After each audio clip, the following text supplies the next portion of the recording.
إخواني صدقة أقوى ناكسن وحويان وتن لغو بحيي ميلاه إلهي لغو وينينا سبحانه وتعالى إن من إجلال الله كرامة شيبة المسلم وحامل القرآن الماء يرير القرآن كحفظي كن دولار أتكو درست مدرسة الماء القرآن كيكو حفظيان أي قبو في عن يوميل أي هرصدان أي كوهلان رنتي وحنا سوكوبي كرماهن أجرك عند الله تبارك وتعالى magacayga waxaa la yiraahdaa maxamed cabdi buule biixi waxaan ahay mudiirka madrasadan oo madrasatul iqra la yiraahdo oo lagu barto quraanka kariimka ah iyo tarbiyada islaamka ikhwatul aizaa madrasadan baahiyo badan bay qabtaa baahideeda waxa ugu maanta ugu culus waa dhul la'aan weeye 8 sano 7 sano oo madrasadan ay jirto waxa la yaab leh dhulka shanaad inay ku jirto oo meel baa marka hore la dajiyay ka baxaa la yiri meel labaad baa la dajiyay ka baxaa la yiri meel saddexaad baa la dajiyay ka baxaa la yiri meel afraad baa la dajiyay waa laga soo bixiyay tii shanaad bi hadda ay ku jirtaa maanta in ka baxal dhahana waa macquul تفتح بالكتاب وأزهر بالآي أشرق زاكيا وتنور دوح كساه الطهر يا لجماله بمدارس تحفيظها قد أنورا بمدارس تحفيظها قد أنورا أنعم بجيل حافظ ومجود يتلو الكتاب مرتلا متدبرا يا نفحة الأبرار هبي نحونا فالمرج زاهر بالجواهر أثمرا واليوم نحفل والسعاد يحفنا والبشر يهوي والأثير تعطرا محمد مع عبد الله أبو تراب ayaa la ii garanaya waalidiinta dugsigan ka mid ahay dadka magaalada dugsi ku soo haan jireen ka mid ahay dugsigan sidaad arkaysaan muddo ayaa waxa lagu soo akhrinahay dad badan baa ka aflaxay ilmihina way noogu jiraan booska marka baloodka dad ba iska leh kiraa loogu jiray dadka biri haday u baahdaan ka bax ay dhahaan waana ka baqayna inay kol dhow ka bax la dhaho marka macallimiinta iyo waalidiinta waa is yaray xilqaameen laba boos ahaan boosaskii ma waaweyno hal hadii laga dhigo ilmihi kuma filnaanayo musqushii iyo barkadii biyaha iyo maartay meesha ay ku akhrisanayaan kuma filnaanayo marka dhul baan la raadiyay macallimiin dadaal bay bixiyeen waalidiinta dhul waa la arkay oo بيعي وحين نقضي. بسم الله الرحمن الرحيم الحمد لله رب العالمين وبه نستعين على أمور الدنيا والدين وصلى الله وسلم وبارك على نبينا محمد وعلى آله وصحبه أجمعين وبعد مقعي وحالي هذا محمد عبد بول بيحي وحانا هي مديرك مدرسة ومدرسة الإقرأ اللي يراهده ولغو برتو قرآن كريم كاه هي تربية الإسلام كاه مدرسة وحيجرتا 8 سنة waxaan loo aasaasay inay u khidmeyso mujtamaca muslimka ah si loogu gudbiyo dhaxalka nabiga kaleey salaatu wasalaam in loogu gudbiyo ayaa loo aasaasay ikhwatul aizaa madrasadan baahiyo badan bay qabtaa baahideeda waxa ugu maanta ugu culus waa dhul la'aan weeye 8 sano 7 sano oo madrasadan ay jirto waxa la yaab leh dhulka shanaad inay ku jirto oo meel baa marka hore la dajiyay ka baxaa la yiri meel labaad baa la dajiyay ka baxaa la yiri meel saddexaad baa la dajiyay ka baxaa la yiri meel afraad baa la dajiyay waa laga soo bixiyay tii shanaad bi hadda ay ku jirtaa maanta in ka baxal dhahana waa macquul madrasada dhul ma haysato waxaan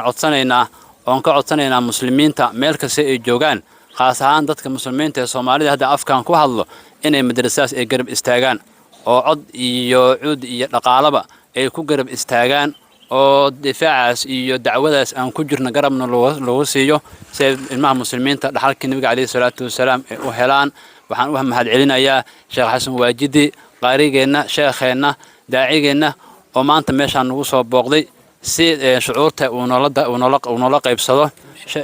iyo Sheekh Garaad daacigeena Sheekh Garaad oo aimada magaalada Nairobi kamid ah ayaa meeshaan nagu soo booqday waa soo dhaweynaynaa ayagana waa in la hadli doonaan haddii Ilaahay yiraahdo intaasaan ku soo gabagabeynayaa wassalaamu calaykum waraxmatullaahi wabarakaatuh غير نيروبي هذا لا ماشي دقاله هذا كاي ماده بسم الله الحمد لله والصلاة والسلام على رسول الله أما بعد ولا لها مسلمين تا هذا الكائن وقارد دونا بإذن الله وحان وشيجينا ونقعد سنينا قلب حريستا iyo fadliga inay fiiriyaan oo walaalaha muslimiinta caruurtaan kitaabka Ilaahay baranayso oo hadda waxaa weeye aan maqlaynay qur-aanka say u akhrinayaan oo qaarigeenna aad iyo aad uu maaragtay uu la yaabay axkaamta siday gabadha u ilaalisay gabadha yareed ee qur-aanka akhrinaysay waa kuwaasoo maydhan tusaale unbaa loo soo fadhiisiiyey way ka buuxaan marka waa saqiir wixii lagu ababay amay qaban hayaan waxa ugu muhiimsan ay maanta rabaan waxaa weeye in aan garab istaagno oo boos oo laba boos oo lagu akhriyo kitaabka ilaahay oo qofka muslimka ah u noqonayso shay marka waxaa weeye aakhiradiisa adduunyadiisaba uu ku liibaano lacagta ay joogtana haddana loo sheegay lacag yar tahay oo weliba qayb haystaan waa $45,000 $13,000 bay haystaan say noo sheegeen macallimiinta iyo waalidiinta qayb ka mida waxaa ka dhiman $32,000 waa dhulka lacagtii lagu gedi lahaa hal qof oo muxsine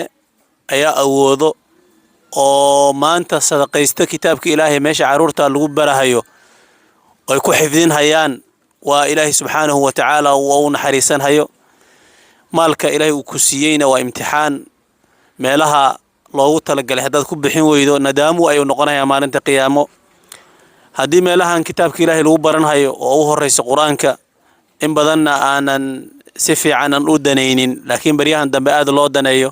walaalaha muslimiinta dal iyo dibadba waxaan ka codsanaynaa dugsigan oo la yiraahdo madrasatu iqra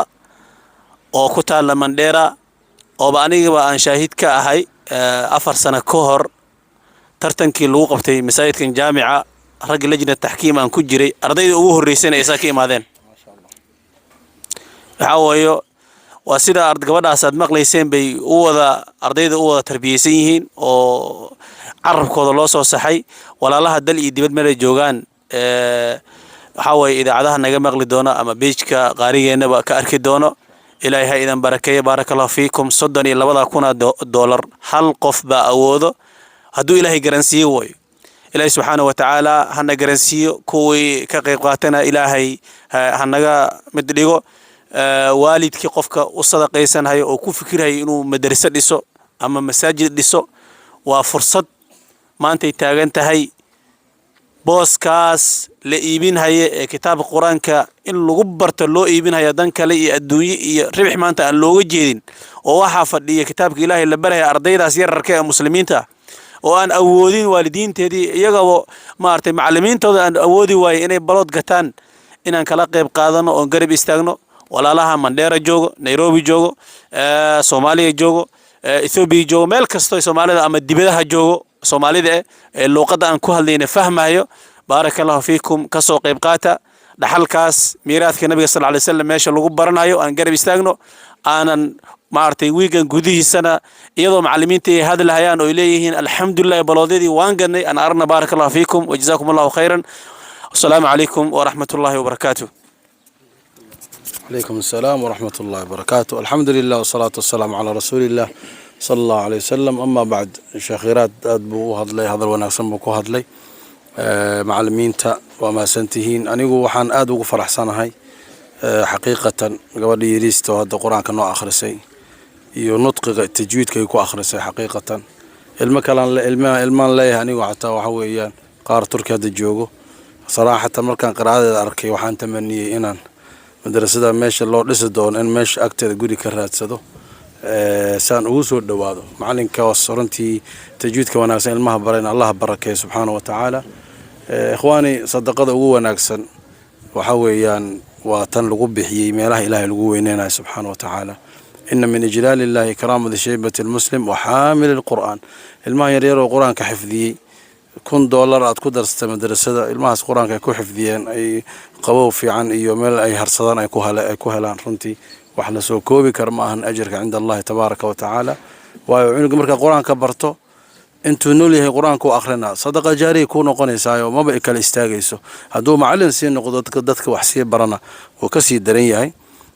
marka insha Allah taala in lacagtaas $32,000 la heli doono waa ilaahay kalsooni badan baan ku qabnaa subhanahu wa ta'ala thumma muxsiniintana kalsooni far badan baan ku qabnaa ilaahay idinkiisa waxaan rajaynaa waqti dhow in ay soo wici doontiino madrasadii dhulkii la iibiyay dhagax dhigeeda inaan ka qayb qaato aan la iga qadin insha Allah taala oo sheekhu meel fog buu jiraan leeyahay meeshaan jooganaa ka imaan doono marka lambar aan yeeriyo dad lambarada lagu soo qoro dadka badan waxay isdhahaan si kalsooni kuma qabaan laakiin afkii aan ku sheego lambarka hadda aan yeerinay sheega marka eber 7 haye 29 58 33 eber 9 magac ku qoran محمد عبدي بوله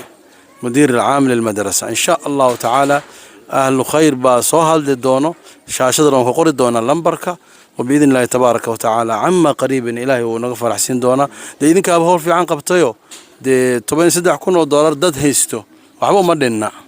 هفرتني شنتي وحبك مدنا مرك إن شاء الله مد محسنو هالقفا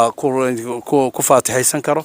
أما هدان أن وحوي أن دتك أوجل عينه وحاول سمين كرا وصدون إلا قف من $1 بحنيسه إلهي درتي ولا بحسابه كفلا إن شاء الله تعالى يكلطوري كران وبإذن الله لسيدنا مركان نورك إيبسنو ومباسان أو كلادنا ودو بدونا بإذن الله ويليش يعني قبلها إنه بقولي خنطن عرور رنتي وحبرشو كجرو وسديد معلمين إيجوغان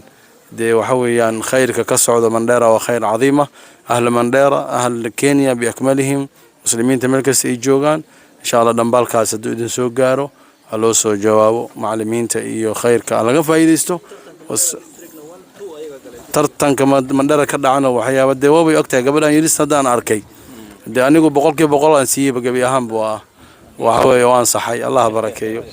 marka ilaahay idin barakeeyo juhdiga wadiina juhdi mubaaraka marka macalinka markuu mukhlis uu yahay waxa dareemaysaa nafcu soo saaro laakiin macalinka dii macallin adduunyo iska yahay dee waxa weeyaan ilmihi نفع مسميان والعكتاس على غفير صدا مركنا إلهي درتي أسعتين أنتي وخيرك في سيماهم في وجوههم الله نجا